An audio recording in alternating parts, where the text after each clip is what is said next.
اعوذ باللہ من الشیطان الرجیم بسم اللہ الرحمن الرحیم۔ ویورز السلام علیکم۔ ویورز میں ہوں آپ کا میزبان سید احمد سمیع اور آپ دیکھ رہے ہیں سید احمد سمیع یوٹیوب چینل راولپنڈی اسلام آباد سے۔ ویورز کچھ امپورٹنٹ خبریں ہیں اور اس کے اندر امپورٹنٹ خبروں کے اندر تھوڑا سا ایک چٹکلا بھی ہے۔ چٹکلا کہتے ہیں جو ذرا مذاق کو، تو ایک مذاق بھی ہے جو آپ کے ساتھ ضرور آج شیئر کروں گا کیونکہ مجھے وہ مذاق لگا۔ تو سب سے پہلے بات یہ بتاؤں کہ جیسے کہ میں اپنی ویڈیو کے اندر ذکر کر چکا ہوں، پہلے وہ بات دہرانا مناسب نہیں ہے کیونکہ آپ کو معلوم ہے کہ آج تک جتنی بھی میں نے باتیں بتائی ہیں جو میرے سننے والے ہیں ان کو معلوم ہے کہ وہ حرف بحرف سچ ثابت ہوئی۔ یعنی کہ ایک وقت ایسا تھا کہ جو پاکستان کے بڑے بڑے جرنلسٹ ہیں، اس میں عارف حمید بھٹی صاحب ہیں، صابر شاکر صاحب ہیں اور بھی بہت سے، سمیع ابراہیم ہیں، تو یہ کہتے تھے کہ عمران خان کو شاید جسے کہتے ہیں کہ ڈی سیٹ ہونا پڑے یا ہو سکتا ہے کہ ان کی حکومت ختم کر دی جائے۔ لیکن میں اس وقت بھی ثابت قدم رہا اور میں یہ کہتا رہا کہ عمران خان کہیں نہیں جا رہے، بلکہ یہ ایک طاقتور ترین وزیر اعظم ہے جو میں اپنی زندگی کے اندر دیکھ رہا ہوں۔ یعنی کہ میں نے محمد خان جنیجو وزیر اعظم دیکھا، میں ماشاء اللہ والوں کی بات نہیں کر رہا، میں نے محمد خان جنیجو کے بعد میں نے نواز شریف دیکھا، بے نظیر دیکھا، وہ ایک سندھی تھے ان کو دیکھا، وہ بلوچی جو تھے کیا نام ہے ان کا، جو میرا خیال ہے وفات پا گئے، جنیجو صاحب بھی وفات پا گئے، اور میں نے شاہد بکواس عباسی بھی دیکھا، اور میں نے جو تھا وہ یعنی کہ جیسے وہ جو تھوک صحیح طریقے سے بات نہیں کر سکتا توتلا ملتان والا، اس کو بھی دیکھا۔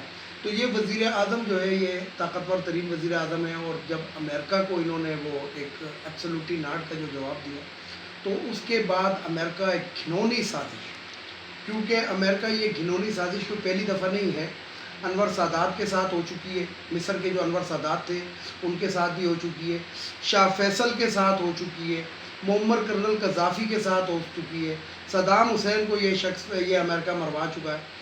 تو اب پاکستان کے اوپر بھی ان کی، اور کیونکہ پاکستان کوئی ترنے والا ہے نہیں، نہ پاکستان عراق ہے، نہ لیبیا ہے، نہ افغانستان ہے، نہ کوئی اور ہے، پاکستان ایک ایٹمی قوت ہے، اور جتنا جلد پوری دنیا یہ سمجھ لے کہ ہم ایٹمی قوت ہی نہیں، ہم اسلامی ایٹمی قوت ہیں، کیونکہ اسلام کے اندر یہ ہے کہ اپنے گھوڑے دشمن کے مقابلے میں تیار رکھو۔ اب گھوڑے نہیں ہیں، اب میزائل ہیں، میزائل کے اوپر جو وار ہیڈ ہے گا وہ ہمارا سوار ہے، ہو سکتا ہے وہ ایٹمی وار ہیڈ ہو یا روایتی وار ہیڈ ہو، یہ ہماری مرضی ہے۔ جس طرح ایک پاکستان کے ایک بہت ہی خوبصورت قسم کے جرنیل، حسین جرنیل اور جانباز جرنیل، جو اس وقت ISPR کے ڈائریکٹر تھے، تو انہوں نے انڈیا کو کہا تھا کہ ہم چوائس کریں گے اور ہم سرپرائز دیں گے، ویٹ فار آور سرپرائز، اور 27 فروری کو ایک زبردست قسم کا سرپرائز دیا تھا۔ آصف غفور صاحب کی بات کر رہا ہوں۔ تو اسی طریقے کا مسئلہ یہ ہے کہ امریکہ ہمیں کچھ اور سمجھ رہا ہے، لیکن اس کو یہ خام خیالی ہوگی۔ گو کہ میں آپ کو ایک اور بھی بات بتاؤں کہ 28 مئی کو ایٹمی دھماکے نواز شریف نہیں کرنا چاہتا۔ یہ ایٹمی دھماکہ اس وقت کے جو آرمی چیف تھے انہوں نے کروائے، اور انہوں نے کہا کہ ہم آپ سے پوچھ نہیں رہے، ہم آپ کو کہہ رہے ہیں کہ پریس کانفرنس کریں، اور اس وقت بھی امریکہ نے منہ کی کھائی تھی، کیونکہ امریکی بحری بیڑا پاکستان کی حدود میں آ گیا تھا، اور پاکستان کے ایک فرگیٹ ٹیپو سلطان نے اس کو کہا تھا کہ ہمارا علاقہ کلیئر کر دیں، ان کے کمانڈنگ افسر نے، نہیں تو ہم وہ کرنے جا رہے ہیں کہ دنیا دیکھے۔ تو یہ اس عظیم شخص کے، اس عظیم کیپٹن کے الفاظ ہیں جو میں آج آپ کو اتنے سال بعد بتا رہا ہوں، تو کیونکہ اب اس کے بتانے میں کوئی حرج نہیں۔ تو بات یہ ہے ویورز کہ ISI متحرک ہو چکی ہے، کیونکہ ہمارے ایٹمی پلانٹ کے اوپر حملہ کرنے کی کوشش کی گئی ہے۔ یہ اتنی پرانی بات نہیں ہے، یہ تقریباً اب سے جب میں آپ سے مخاطب ہوں اس سے 5-6 گھنٹے پہلے کی بات ہے۔ اب وہ سائبر حملہ تھا، وہ جس قسم کی بھی تھا، لیکن وہ ہم نے ناکام بنا دیا۔ ابھی یہ کیپ کے اندر ہے، کیپ کا مطلب ہے کہ ابھی یہ کورڈ میں ہے کہ کیا ہوا، لیکن ہو کچھ بھی نہیں سکا، دشمن کو منہ بھی کھانی پڑی ہے، اور وزیر اعظم نے ایک بھی انچ پیچھے ہٹنے سے انکار کر دیا۔ بلکہ میں نے آپ کو کل اپنی ویڈیو میں کہا تھا کہ گیند بھی ان کے کورٹ میں پھینک دی کہ آؤ مسئلہ کشمیر حل کرو، پھر تمہاری بات دیکھتے ہیں سنتے ہیں۔ تو بات یہ ہے کہ ویورز کہ میں اپنی ایک ویڈیو کے اندر ذکر کر چکا ہوں کہ پاکستان کے اوپر ذرا سے کٹھن حالات آ سکتے ہیں، حکومت پہ بھی آ سکتے ہیں، ملک پہ بھی آ سکتے ہیں۔ ملک پہ کس طریقے سے آ سکتے ہیں کہ میں نے آپ کو بتا دیا کہ ڈی اسٹیبلائز کرنے کی کوشش کی جائے گی اور افراتفری پھیلانے کی کوشش کی جائے گی، جس کے اندر مولانا فضل الرحمان کو فوراً فنڈنگ ہونا شروع ہو گئی ہے۔ میں اپنی بات پہ قائم ہوں اور ان کا جو بیانیہ ہے، اور اس پہ نون لیگ بھی ان کے ساتھ شامل ہے، کیونکہ نون لیگ کے 4 ہی ماٹو ہیں: حکومت کرو، بھاگ جاؤ، لیٹ جاؤ، معافی مانگو۔ یہ 4 ان کے ماٹو ہیں۔ تو ایک ماٹو یہ کر چکے ہیں اور باقی یہ جو ابھی معافی مانگنے والا ماٹو ہے اس کے اوپر یہ چل رہے ہیں، جو کہ ان کی قبول نہیں ہو رہی ہے۔ تو دراصل اللہ تعالیٰ بھی فرماتے ہیں کہ ایک وقت ایسا ہوتا ہے کہ معافی قبول نہیں کی جاتی، کیونکہ وہ شخص اتنا گناہگار ہو چکا ہوتا ہے کہ اس وقت اس کی معافی مانگنے کا کوئی فائدہ نہیں ہوتا۔ تو نون لیگ نے جس طریقے سے ملک کو لوٹا، جس طرح کھسوٹا، اور جب ان سے سوالات کرتی ہے جسے کہتے ہیں کہ نیب یا ایف آئی اے یا سی آئی اے، تو یہ آگے سے جواب دیتے ہیں میں نے پنجاب کی خدمت کی، میں نے پنجاب میں یہ کیا، میں نے پنجاب میں وہ کیا۔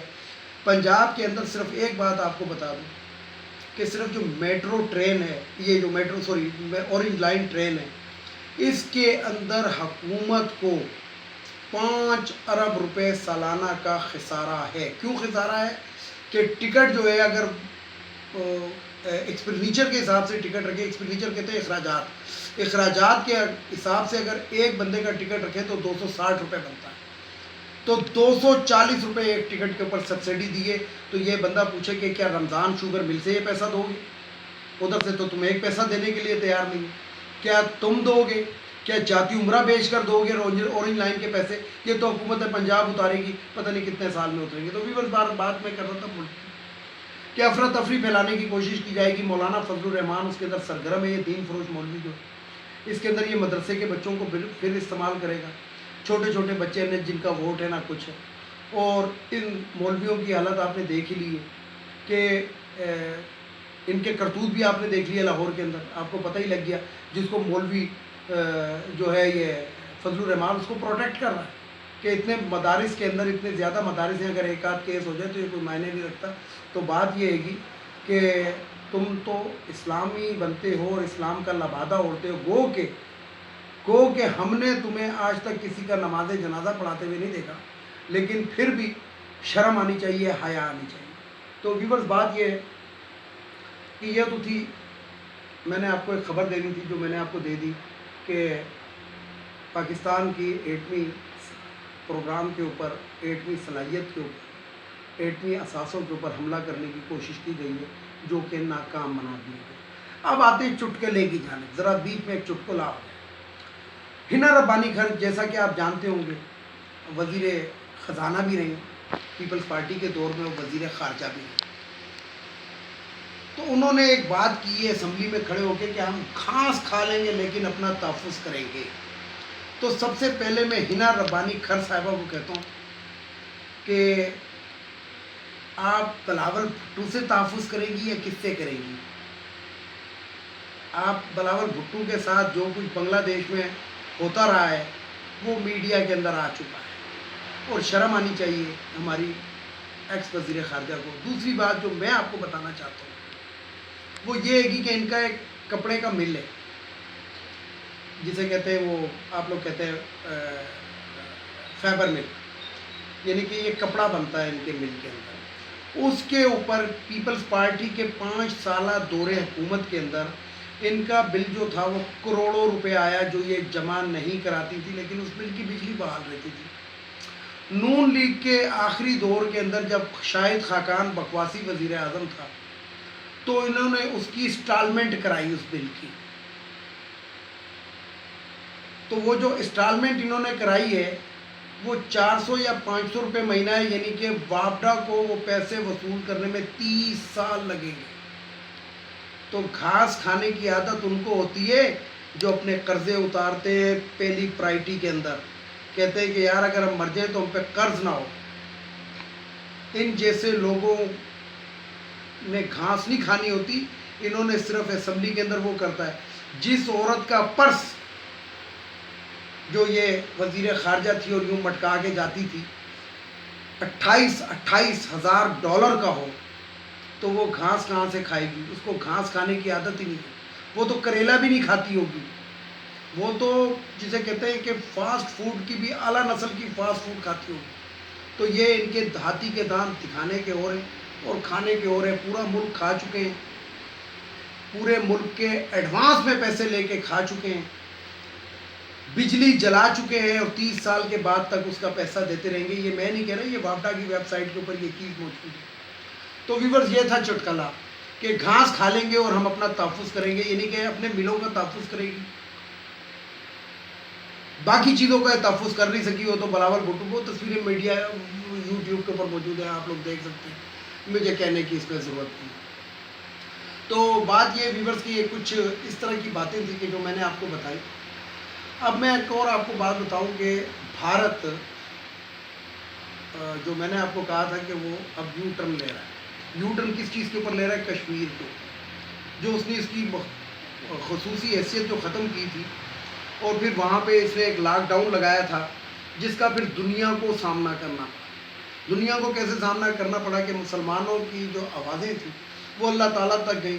تو انہوں نے تو صرف کشمیر میں لاک ڈاؤن لگایا تھا, اللہ تعالیٰ نے پوری دنیا میں لاک ڈاؤن لگا کر دکھایا. ان ملکوں میں لگا کر دکھایا کہ جو کہتے تھے کہ نہیں ہم سپر پاور ہیں. تو اب جو ہے وہ مودی صاحب جو ہیں وہ خود وہ جو کشمیر کی جو حیثیت ہے وہ بحال کرنے میں تقریباً یعنی کہ میں آپ کو بتا دوں کہ 2-4 دن کے اندر, کیونکہ ظاہری بات ہے پہلے بات پارلیمنٹ میں جاتی ہے اور ان کے لوک سبھا میں جائے گی اور لوک سبھا کے بعد بہرحال یہ ہے کہ کشمیر کی جو حیثیت ہے وہ بحال ہو جائے گی. اب یہاں پہ ایک اور بات آپ کو بتاؤں کہ عمران خان کے بارے میں بہت لوگ باتیں کرتے ہیں, یعنی کہ جو ماؤتھ پیس ہے نون لیگ کے اور پیپلز پارٹی کے, اس نے پچھلے دنوں ایک پردے کی بات کی ہے خواتین کے بارے میں. تو انہوں نے اس کا ماضی کھنگالنا شروع کر دیا.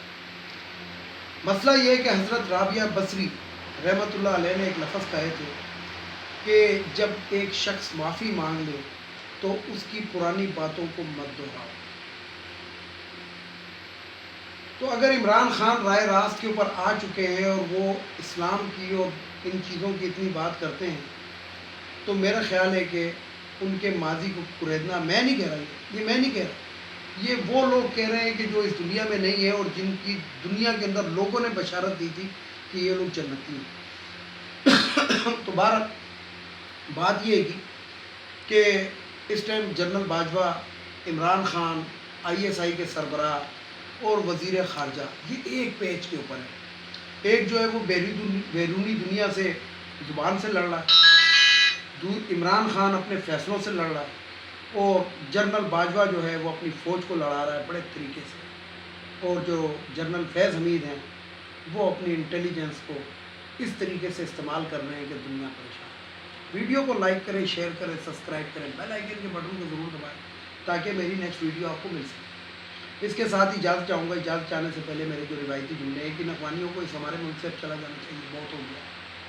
دوسرا یہ جو خواتین کی مخصوص نشستیں قومی اسمبلی, صوبائی اسمبلی, سینٹ, یہ ختم ہونی چاہیے, جس کے اندر یہ جو شو پیس ہیں گے, یہ شو پیس ہمارے قوم کے اوپر, ہمارے بجٹ کے اوپر, ہماری عدالت کے اوپر, ہماری پارلیمنٹ کے اوپر اور ہمارے عوام کے ٹیکسوں کے اوپر بوجھ, اس بوجھ کو ختم ہو جائے اور ہر پارٹی کو پابند کیا جائے کہ وہ 40% خواتین کو ٹکٹ دے. انہی منظور نظر کو پھر دیکھ لیں گے کہ ان کو کون موڑنا. اور ایک بھگوڑا جو تھا, تیسری بات یہ کہ وہ ایک بھگوڑا جو لندن بھاگا ہوا ہے. تو میں ویسے ایک ایڈ دیکھ رہا تھا یوٹیوب کے اوپر, ایک آیا ہوا تھا کہ ایک بچے کی تصویر تھی کہ یہ پہلے بچہ انڈا چوری کرتا تھا تو یہ کہیں گم ہو گیا ہے لندن میں, تو اگر کسی کو ہو تو اس کو پاکستان میں عوام اس کا بڑا انتظار کر رہے ہیں تو اس کو بھی. اور چوتھی چیز یہ کہ یہ جو ہمارا سپریم کورٹ آف پاکستان ہے, اس کو چاہیے کہ اپنے تشخص کو ایک اعلیٰ معیار جو لے کر آئے, اور جو ان کے کرپٹ ججز ہیں جس کے اندر سر فہرست جسٹس قاضی فائز عیسیٰ ہے, اس کی بیوی کے آنسو کو نہ دیکھیں, اس کے جرم کو دیکھیں. اس کے ساتھ اجازت چاہوں گا تمام دیکھنے والے سننے والوں کو. اللہ حافظ. اور آخر میں وہی نعرہ, پاکستان زندہ باد، پاک فوج پائندہ باد.